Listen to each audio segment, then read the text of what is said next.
Now let's have a look at the general layout schemes of the shaft. Now as we have seen earlier, the design process includes a concept stage in which we are deciding the layout of the shaft, how the other elements will be arranged with respect to the shaft and what will be mounted where. So that is decided in the concept phase. Hence in the concept phase, we also need to decide what are the features which have to be incorporated on the shaft for the mounting of the elements onto it. So a general layout has to be prepared, and that is what we will see in this lecture. So the layout of the shaft must be specified before the detailed design early in the design process. So before we actually go into the calculations for the stress or for the fatigue life or for the endurance limit, first we need to set the layout of the shaft and the features which are have to be incorporated for setting the layout of the elements onto the shaft. So the packaging on the shafts must be known. The concept scheme has to be prepared. So the elements like gears, pulleys, bearings should be packaged onto the shaft. At least the preliminary design has to be ready for the concept phase. That preliminary concept layout will then become the input for the next phase of analysis for the shaft design. So let's have a look at one such case and we will understand.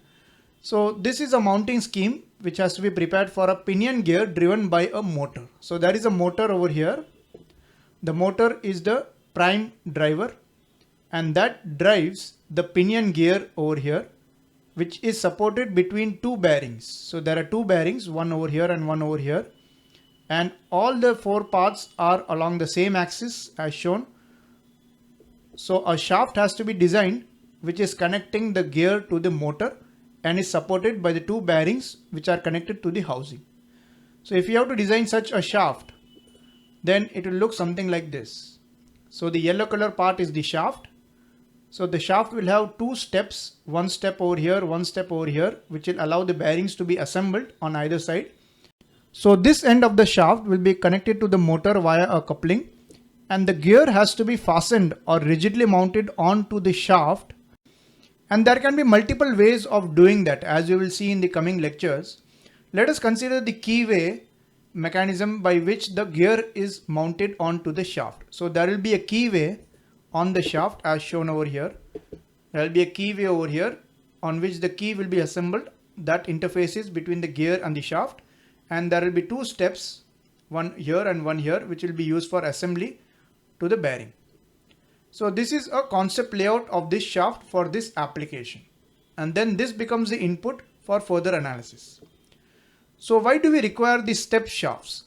First of all, the step shafts will aid in the axial location of the elements on the shaft. So this step will aid in the axial location of the bearing and locate the bearing accurately such that it mates with the step or it flushes with the face on this step. Also, this step will allow to carry the thrust or axial loads which are being generated. So if there are axial loads which are being generated at the bearing in form of reactions, then this step will partially take those axial loads. So bearings require a shoulder to locate themselves in axial, and also assembly and disassembly is very easy with the step shaft. It is easy to assemble and disassemble. Now let us have a look at shaft scheme number 2, example number 2 of a pulley which is driving a drum. So this is a drum which is the axisymmetric part about this axis. So the pulley should transfer the torque or the power to this drum via a shaft. So we need to design a shaft for this. The shaft will be supported at two bearing centers in the housing as shown over here. This is one bearing center and this is one bearing center. An important feature to notice over here is there are hubs which are provided with the pulley and the drum along with holes. So this is a set screw which has to be used for fastening the drum and the pulley to the shaft. So this is a feature which we will see in detail in the coming lectures. There are many different types of features which can be used for fastening elements onto the shafts. So this is one such feature which is used for low power applications.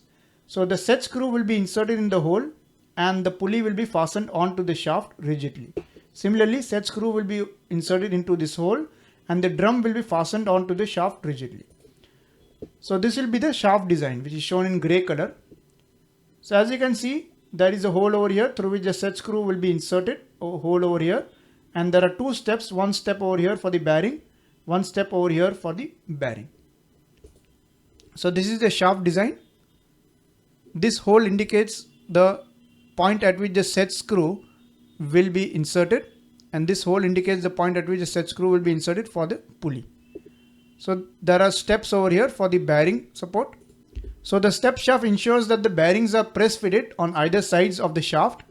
The shoulders will take a part of the thrust loads, and both the pulley and drums have collars or hubs with holes, which will allow for the set screw provisions to be mounted onto the shaft.